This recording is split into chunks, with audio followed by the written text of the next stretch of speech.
श्रीराम समर्थ.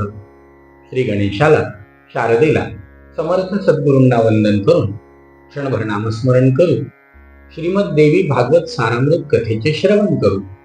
ओम ऐं ह्रीं क्लीं चामुंडाय विच्चे. ओम ऐं ह्रीं क्लीं चामुंडाय विच्चे. ओम ऐं ह्रीं क्लीं चामुंडाय विच्चे. ओम ऐं ह्रीं क्लीं चामुंडाय विच्चे. जगदंबा माता की जय.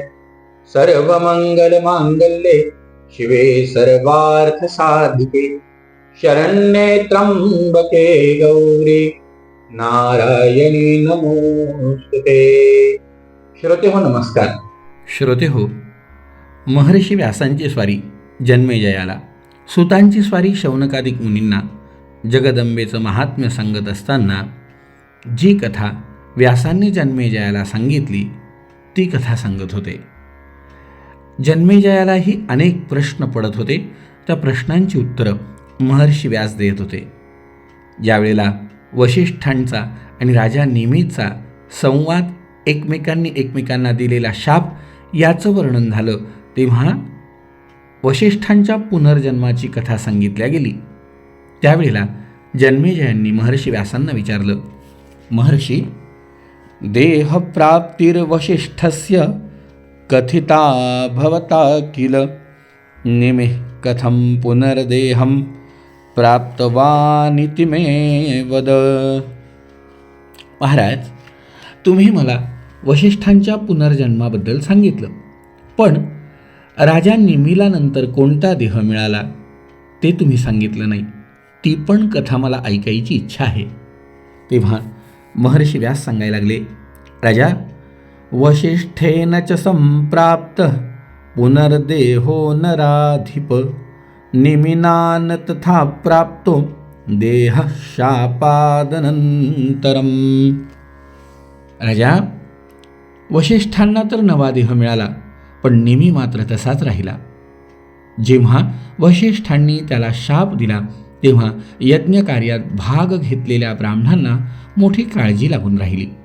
त्यांनी विचार केला की आता यज्ञाची सांगता होण्यापूर्वीच मुख्य यजमानच शापग्रस्त झालाय. ही गोष्ट अत्यंत विपरीत घडली आहे, पण आपणही दैवापुढे हतबल आहोत. घडायचे ते घडणारच. आता पुढे काहीतरी उपाय योजना करूयात. या विघ्नाचं निवारण केलं पाहिजे. मग त्यांनी विविध मंत्रप्रयोगांनी राजाच्या सूक्ष्म देहाचं संरक्षण केलं. मग गंधपुष्पयुक्त पूजा केल्या आणि हरप्रयत्नांनी तो देह स्थिर केला, जो सूक्ष्म देह होता. पुढे तो यज्ञ पूर्ण झाला तेव्हा ऋषींनी देवतांची स्तोत्रे गायला सुरुवात केली. त्यामुळे देवता प्रसन्न झाल्या, यज्ञमंडपात प्रगट झाल्या. संतुष्ट झालेले ते देव खिन्न झालेल्या राजा निमीला म्हणाले, राजा, अरे हे सुव्रता, तू केलेल्या या यज्ञामुळे आम्ही प्रसन्न आहोत. तुझी जी काही इच्छा असेल तो वर मागून घे. या यज्ञाचं फळ म्हणून तुला उत्तमपैकी जन्म प्राप्त होणारच आहे. तेव्हा देव शरीर आणि मानव शरीर या दोहोमधील जे काही असेल ते सांग. जसा कुलगुरू नवीन देह धारण करून मृत्यूलोकात वावरतो आहे, तसाच देहाची इच्छा असेल तर तू अगदी निशंक मनाने माग. देवांचं म्हणणं ऐकून राजा निमीला आनंद झाला. महर्षी म्हणतात, राजा, तो म्हणाला, देवश्रेष्ठ हो, नाशवंत अशा देहाविषयी मला आता आकर्षण वाटत नाही. तेव्हा प्राणीमात्रांच्या डोळ्यांच्या ज्या वरच्या पापण्या असतात त्या ठिकाणी वायुरूपाने कायम असावं अशी माझी विनंती आहे. तेव्हा देव त्याला म्हणाले, महाराज, तुमच्या यज्ञामुळे विश्वरूपिणी मंगलकारिणी सर्वेश्वरी संतुष्ट झालेली आहे, तर तिची प्रार्थना करा, म्हणजे तुमची इष्टकामना पूर्ण होईल.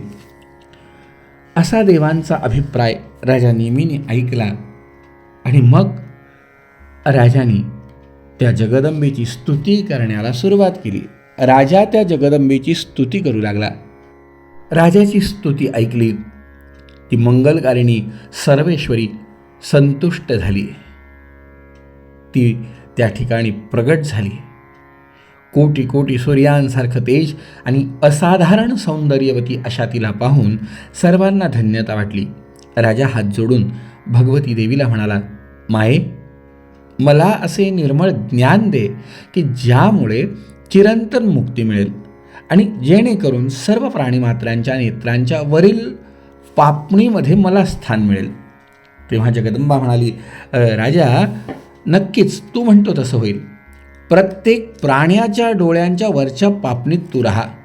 तुझ्यामुळेच प्राण्यांच्या डोळ्यांची उघड झाप होत राहील. म्हणून एक वेळा पापणी मिटण्यास जेवढा वेळ लागतो त्याला तुझं नाव प्राप्त होईल. बघा, आपण म्हणतो निमिषभर. निमी राजाचं तिथे उल्लेख केला गेला. निमिष हा त्या राजाचा अनुवादक शब्द. हो, मानव, पशु आणि पक्षी यांच्या डोळ्यात तुझा वास असेल, पण देवांचे नेत्र मात्र अनिमिष असतील. एवढं सांगून जगदंबा देवांसमोर गुप्त झाली. देवी गुप्त झाल्यावर सर्व मुनींनी मिळून एकत्र विचारविनिमय केला. मग सर्वांनी मिळून निमी राजाचा सूक्ष्मदेह मंथा पात्रात ठेवला आणि अरणीच्या साह्याने त्यांनी त्याचं मंथन केलं. तो देह घुसळून काढला. तेव्हा त्यातून जणू काही प्रतिनिमीच असा पुत्र उत्पन्न झाला. मंथनाद्वारे तो पुत्र जन्माला आला म्हणून मिथी आणि पित्याच्या म्हणजे जनकाच्या शरीरापासून त्याचा उद्भव झाला. म्हणून जनक अशा नावांनी तो प्रसिद्ध झाला. राजा वशिष्ठांच्या शापामुळे त्याचं सर्वच वंशज विदेही या नावाने ओळखले जाऊ लागले. जनकाने गंगा तीरावर, गंगेच्या काठावर एक सुंदर नगर वसवलं. त्याच्यावरूनच त्या नगरीचं नाव मिथिला असं पडलं. जनकराजानं या नगरीमध्ये मोठमोठी गोपुरं, कमानी, बागा आणि अनेक विहार उभारून धनधान्याने ती नगरी समृद्ध केली. राजा या राजवंशातील प्रत्येकाला जनक ही पदवी आणि विदेही असं संबोधन मिळायला लागलं. निमी राजाला मिळालेला शाप आणि पुढे त्याला मिळालेले विदेहत्व याची पार्श्वभूमी अशी आहे. राजाने हे सगळं ऐकलं. साहजिकच आहे, जन्मेजयाला पुन्हा प्रश्न पडला. जन्मेजय म्हणाला, भगवन् भवता प्रोक्तम निमिषापस्य कारणम श्रुत्वा संदेहमापन्नम मनो मेतीव चंचलम वसिष्ठो ब्राह्मण श्रेष्ठो राज्ञश्चैव पुरोहितः पुत्रः पंकजयोनेस्तु राज्ञा शब्दः कथं मुनिः. जन्मेजय म्हणाला, महाराज, आपण जी कथा सांगितली ऐकून मी आणखीनच संशयात पडलोय. कारण वशिष्ठ मुनी हे ब्राह्मण श्रेष्ठ होते, ब्रह्मदेवाचे पुत्र तर होतेच, पण विशेष म्हणजे राजाचे कुलपुरोहित होते. असं असताना गुरु आणि ब्राह्मण जाणून क्षमा करण्याऐवजी राजाने शाप का दिला त्यांना? एवढा मोठा यज्ञ करूनही राजा राग आवरू शकला नाही. इक्ष्वाकू वंशात जन्मून आणि धर्म जाणत असताना सुद्धा त्यांनी महर्षींना शाप दिला, कसं काय? व्यास म्हणाले, राजा, हेच तर तुला सांगतोय. क्षमाति दुर्लभा राजन प्राणिभिरजितात्मभिः. राजा, अरे, ज्याने इंद्रिय जिंकली नाही तो क्षमाशील नसणारच. त्यात सुद्धा अंगी सामर्थ्य असेल आणि क्षमाशील असेल असा मनुष्य त्रिभुवनामध्ये सापडणं कठीण आहे. सर्वसंग परित्याग करून भूक, तहान, झोप हे सगळं वर्ज करून योग साधना करणारे मुनीसुद्धा या काम, क्रोध, लोभ, मोह, मद, अहंकार यांना जिंकू शकत नाहीत. या शत्रूंना जिंकणारा असा या विश्वात पूर्वी कधी कोणी निपजला नाही, सध्याच्या काळातही नाही आणि पुढेही भविष्यात कधी असा पुत्र निपजणार नाही.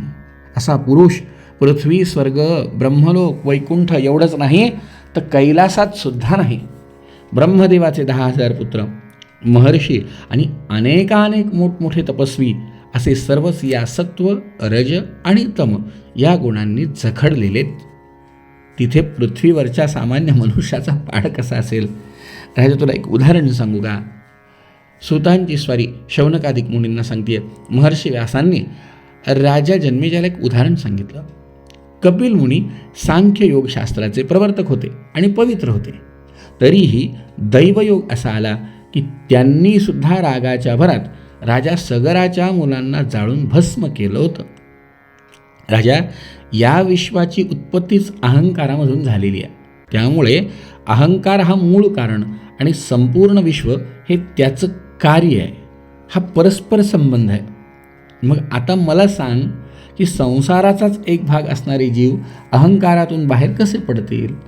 ब्रह्मा, विष्णू, महादेव त्रिगुणांनी बद्ध आहेत आणि त्यामुळेच तेही विविध भावनांच्या आहारी जातात. अर्थात राजा, मानव शुद्ध सत्वगुणी नसणार हे स्वाभाविकच आहे, कारण तिन्ही गुण सर्वत्र मिश्रित असतात. त्यामुळे कधी सत्वगुण प्रबळ होतो, कधी रजोगुण प्रबळ होतो, कधी कधी तमोगुण प्रबळ होतो. कधी कधी मात्र हे समप्रमाणात राहतात. फक्त एकमेव असा तो सनातन परमपुरुष मात्र अव्यय निरंजन आणि सर्व प्राणी मात्रा वेगळा त्रिगुणांच्या पलीकडे आहे. तो सर्व जीवांच्या अंतर्यामी राहतो. अल्पज्ञ मानवाला तो कळणं अशक्य आहे. म्हणून तर समर्थांनी म्हटलंय, तो कोण आहे? नाना देही देव एक विराजे, नाना नाटक लीला सुंदर रूप साजे, नाना तीर्थक्षेत्री अभिनवरती माझे, आगाध महिमा पिंड ब्रह्मांडी गाजे. तो परमपुरुष कोण? जय देव आत्म या रामा, निगमागम शोधिता न कळे गुणसीमा. जय देव. किती छान वर्णन केलंय समर्थांनी त्याचं. बहुरूपी बहुगुणी बहुत काळांचा, हरिहर ब्रह्मादिक देव सकळांचा. हरिहर ब्रह्मा यांचाही देव कोण? युगायुगी आत्माराम आमुचा, दास म्हणे महिमा न बोले वाचा. जय देव जय देव आत्म या राम, निगमागम शोधिता न कळे गुणसीमा. जय देव. राजा, एकमेव असा तो सनातन परमपुरुष मात्र अव्यय निरंजन आणि सर्व प्राणी मात्रांवेगळा त्रिगुणांच्या पलीकडे. तो सर्व जीवांच्या अंतर्यामी राहत असतो. अल्पज्ञ मानवाला तो कळणं अशक्य आहे. तसंच त्याची निर्गुण परमाशक्तीही आहे असं समजलं पाहिजे. तो परमात्मा व त्याची परमाशक्ती यांच्यात भेद नाहीच, दोघंही एकरूपच आहे असं ज्ञान ज्याला होईल तो तात्काळ दोषरहित होतो. यात मुळीच संशय नाही. राजा, अशी वेदांची घोषणा आहे. आता ज्ञान हे दोन प्रकारचं आहे. पहिलं म्हणजे शाब्दिक ज्ञान. वेद शास्त्र अभ्यासाने आणि बुद्धीचा वापर करून मिळवता येतात. त्यामुळे होतं काय ह्या शाब्दिक ज्ञानामुळे? तर माणसाची बुद्धी संकल्प विकल्प तर्कवितर्क आणि कल्पना यांच्या जाळ्यात सापडती आणि भटकत राहते. परिणामी बुद्धीचा नाश होतो. बुद्धी पाठोपाठ ज्ञानही नाश पावतं. आता शब्दज्ञान हे एक आणि दुसरं ज्ञान आहे, त्याला अपरोक्ष ज्ञान किंवा अनुभवजन्य ज्ञान असं म्हणतात. राजा, हे फार दुर्मिळ ज्ञान आहे, कारण जेव्हा अशा अपरोक्ष ज्ञानी महात्म्याचा सहवास मिळतो तेव्हा त्याच्याद्वारेच ते ज्ञान मिळू शकतं. शाब्दिक ज्ञान सहज कुणाकडनंही मिळेल. बघा काय सुंदर वर्णन आलं आहे देवी भागवतामध्ये. शाब्दिक ज्ञान तर कोणी सांगेल, पण हे अपरोक्ष ज्ञान ज्यांनी ते अनुभवलं आहे त्यांनी ते सांगणं, त्याशिवाय हे शक्य नाही. अर्थात अनुभवाचं ज्ञान त्यातून मिळत नाही जिथे नुसते शब्द असतात. म्हणूनच अज्ञान नाश होण्यासाठी शब्दज्ञान एकदम कुच कामाचे. दिवा नसेल तर केवळ दिव्याच्या गोष्टी सांगून आणि ऐकून अंधकार जात नाही. त्याचप्रमाणे हे आहे. बंधनाचे जे कारण आहे त्याला कर्म म्हणतात आणि जिच्यामुळे बंधनापासून मुक्ती मिळते तिला विद्या म्हणतात. कर्मामुळे फक्त कष्ट वाट्याला येतात, तर अपराविद्येमुळे इतर नैपुण्य प्राप्त होतं.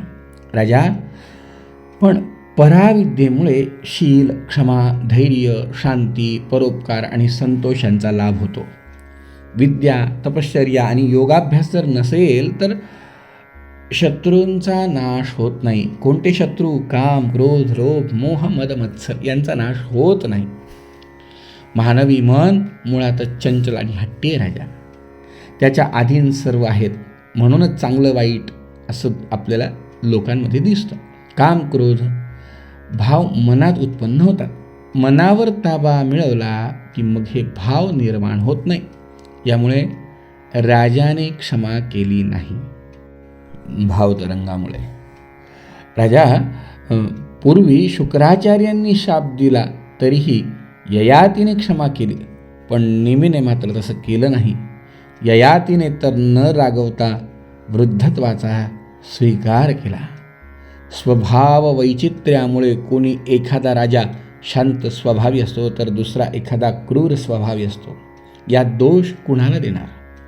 राजा पूर्वी एकदा असं झालं की हैहय वंशायांनी त्या अनुयायांनी हैहय वंशीयांनी धनलोभाने आणि कोपाने भृगुवंशीय पुरोहित ब्राह्मणांचा समूळ उच्छेद केला होता. त्यांच्या अमानुष क्रौर्याबद्दल फार न सांगितलं तर चांगलंच आहे. एक गोष्ट सांगतो की त्यांनी ब्राह्मण स्त्रियांच्या पोटातील गर्भातले अजाण जीवसुद्धा मारून टाकले. इतके ते क्रूर होते. हे ऐकलं आता जन्मेजयाचा आणखीनच रोख बदलला. त्याची इच्छा झाली हे हैहय वंशाचं चरित्र ऐकण्याची. ते सांगितलं आणि काय सांगितलं ऐकूया उद्याच्या भागात. जय जय रघुवीर समर्थ.